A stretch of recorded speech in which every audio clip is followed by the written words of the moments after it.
আসসালামু আলাইকুম বন্ধুগণ, আপনারা সবাই কেমন আছেন? আশা করি সবাই ভালো আছেন। অনেকেই জানতে চেয়েছেন, ফ্যাক্টরি কিংবা বাইং হাউজে একজন মার্চেন্ডাইজারের কাজ কি। চলুন তাহলে খুব সংক্ষেপে আলোচনা করি ফ্যাক্টরি কিংবা বাইং হাউজে একজন মার্চেন্ডাইজারের কাজ কি তা নিয়ে। অল্প কথায় কিছু ব্যাখ্যা। বাইং হাউসের কাজের পরিধি অনেক বড়। বাইং হাউসের মার্চেন্ডাইজাররা বিদেশি বায়ারদের সঙ্গে যোগাযোগ করে পণ্য বিক্রির প্রস্তাব দেন এবং বার রাজি হলে কোম্পানির প্রোডাক্টের স্যাম্পল দেখান। প্রোডাক্ট তৈরিতে কী কী উপকরণ ব্যবহার করা হবে এবং এর মান কতটুকু টেকসই হবে, প্রোডাক্টের সব গুণাগুণ তুলে ধরে এসব বিষয় নিয়ে কথা বলেন। পছন্দ হলে দামের বিষয়টি চূড়ান্ত করে চুক্তিপত্র করা হয়।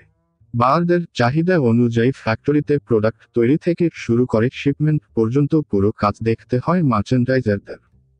ফ্যাক্টরির মার্চেন্ডাইজাররা বাইং হাউসের মাধ্যমে পাওয়া কাজ নির্ধারিত সময়ের মধ্যে তৈরি ও পণ্যের মানের বিষয়টি দেখভাল করেন। বাইং হাউসের মার্চেন্ডাইজারদের কাছে পণ্য বুঝিয়ে দেওয়া পর্যন্ত তাদের কাজ।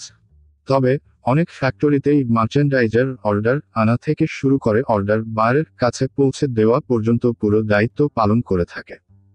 তো বন্ধুরা, এই ছিল আজকের ফ্যাক্টরি কিংবা বাইং হাউজে একজন মার্চেন্ডাইজারের কাজ কি তা নিয়ে সংক্ষেপে আলোচনা। আশা করি সবাই ফ্যাক্টরি কিংবা বাইং হাউজে একজন মার্চেন্ডাইজারের কাজ কি তা নিয়ে একটা ভালো ধারণা পেয়েছেন। যদি কোনো কিছু বুঝতে সমস্যা হয় বা কিছু জানার থাকে তাহলে কমেন্ট করতে পারেন। সবাই ভালো থাকবেন, সুস্থ থাকবেন। আল্লাহ হাফেজ।